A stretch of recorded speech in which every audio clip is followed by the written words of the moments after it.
Hola amigos, it's Will here from Will's Custom Figures coming at you today with a big bad breakdown of Marvel's The Wrecker from the Wrecking Crew. So please sit back and relax while I talk you through why and how I made this guy and everything else in between. So firstly, let's start with how. This is how the Age of Apocalypse Sabretooth. I used that as my base book to start making the Wrecker figure. And this is also why I got this as an absolutely brilliant deal from a great guy on the Facebook marketplace. And the bulldozer is also a member of the Wrecking Crew. And as you can see, very intimidating, looks like an absolute tank. But you know what? To come across the other three members, the Wrecker, piledriver and Thunderball, man, you're going to set yourself back a couple of bucks. They're very expensive on the aftermarket and they haven't been released in quite some time. So thinking, how do I solve this problem? How do I get the Wrecking Crew, all four members in my collection at this kind of scale and size is not going to be an easy feat.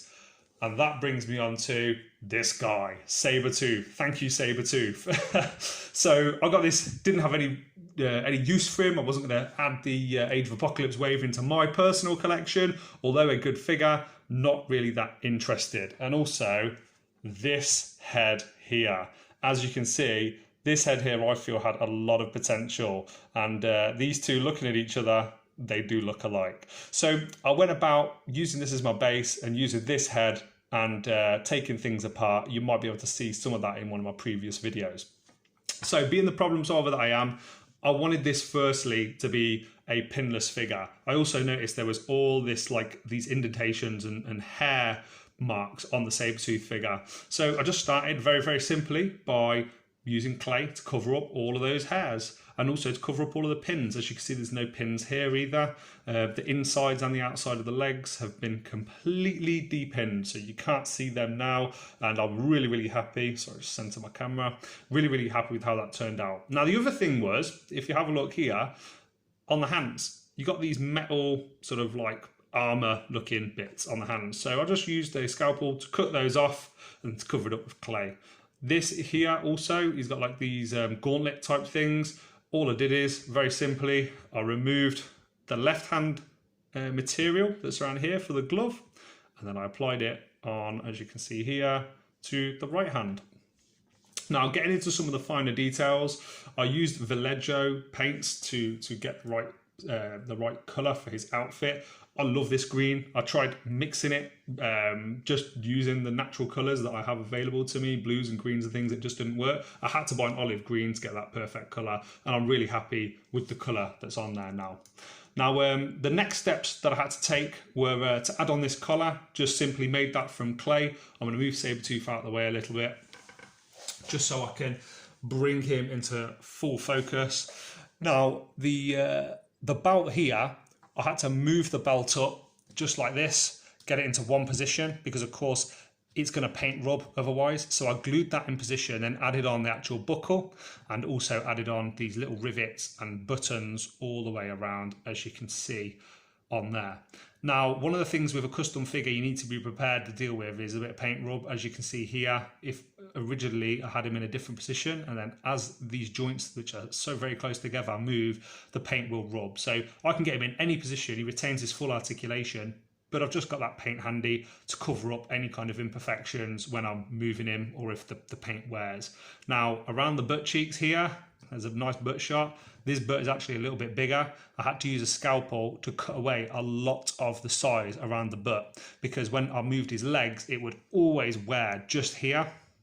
So I used a scalpel to slice away until it won't wear anymore. Did the same thing as well around the shoulders. You actually physically, for me, I can't tell, maybe you guys can, some of you experts out there, I don't know, but I just used a scalpel to cut around this edge here. So I want it, so this movement here won't remove any of the paint. And also the shoulders as well. You can probably see that there's a very slim gap here, of course, on this figure. It doesn't matter if it wears, but on this it does. So I used the scalpel to cut all the way around all these little holes and joints here, just so I can still move it and it won't then scratch off the paintwork. Now, let's just have a quick look at the head comparisons here. So getting this head, firstly I had to boil it. I had to strip off then the paintwork on, I had to strip off all of the hair and then also cut away the eyebrows. I then used clay to bulk out the face because this is actually a very, very slim face, as you could probably see there. So I had to bulk it out with lots and lots of clay and then add on the mask on top. And I can't tell that that used to be the Sabretooth now. Painting the eyes on there, the teeth all white and the skin colour with the mask on there, for me it's discernible. I can't tell the difference now. Remove this piece here and then use clay to fill up the back. And then finally, and probably the most important detail of the Wrecker, is this. This, as you can see, I'm just going to zoom in on it. Hey, here we go. So this is his crowbar. This is the source of all of his powers in the comic books. And this was actually made using a material, using a tool called Plastimake. It looks like little rice granules, and all you do is you put it in boiling water and they go into like feels like a Play-Doh or a blue tack kind of material. And what I do then is I'll then flatten it against a hard surface like this, just a bit like a snake, and then let it cool down slowly once it's in that position. At that point, when I've got it in, you know, say for example, like a long snake, it's then about making sure that all the sides are nice and flat. So then I'll put it in the boiling water again, and then I'll just do this, each side, and then run it under the cold tap so it goes hard again, and manipulating it sort of as you go.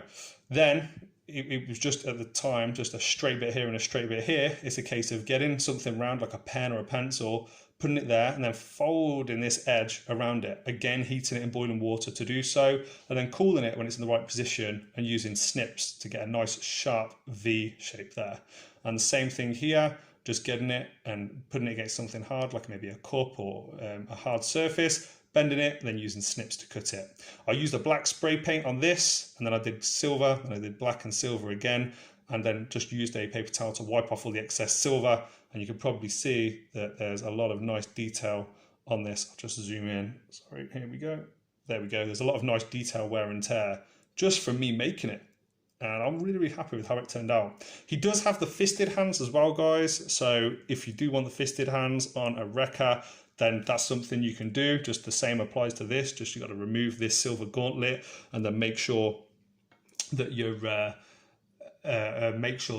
you then use clay to fix it and that it still fits in, and you're cutting away any bits which may wear. I'm going to move Sabretooth out of the way now and just go a little bit free cam. I do apologise for the not so good camera. I'm actually getting a new phone and a new stand that I can show you guys and use for my videos, because my previous one broke, which is a little bit frustrating when I've got a badass reveal like this to go through with you. I'm going to put Bulldozer just to the side here, just so you can see how cool these two look together. And I apologise for any shakiness here, but to get the full impressiveness of this figure, I'm pretty sure impressiveness is a word, I wanted to zoom in. Here we go. A nice, just standard purple on the feet and bringing it up. Use that, this is actually just a tag, this sort of lime green material across the top. That was just a tag from some clothes that my missus had ordered, and there's like a little label type thing on there that I used. That's the perfect thickness. I just needed cutting down to size. Now, final reflections on this, guys, just while I'm wrapping up this video. I would have loved to have used an actual indent and physically sculpted in the details on the mask. Unfortunately, let me just focus on that. Unfortunately, I didn't do that, so I had to paint it on. It was just an oversight by me, and it was too late to fix that at that point. But I'm really, really happy with how this turned out. Everything's 3D apart from that, and as I mentioned, the actual figure itself has been very durable. It hasn't scratched when I've moved it a lot. There's only been a few minor things. And for a custom figure, for anybody that knows that does customs, to have a figure that you can display and move about and use, man, like, it's worth its weight in gold, putting that time in advance, because if you haven't, it does get quite tricky to get them in pretty decent poses. So some of my older commissions, I didn't used to take the time and effort to do those kind of things, but for all of my new ones, I'll make sure that I can use them, manipulate them, move them around and articulate them without the paintwork being completely ruined. Then guys, that's it from me. That is it from the two Wrecking Crew members, the Bulldozer and the Wrecker. It's been a pleasure getting to speak to you guys on this today. Hopefully it's inspired you guys to making your own set. They're a very, very expensive set, and I have no doubt that Marvel will really release these one day. But for me, this is now my definitive Wrecker. I don't need to waste my money when I've got lots of things that are expensive at the moment, like diesel, petrol, energy bills and all these other things. It's really important that I can enjoy my hobby without it breaking my bank and me remortgaging my house. So on that note, guys, from myself, from the Wrecker, from the Bulldozer, please like, comment, subscribe on Facebook, on Instagram and here on YouTube. Thank you for watching me for the best part of 10 minutes, and from all of us, guys, adios, take care. I'll see you on the next one. Peace.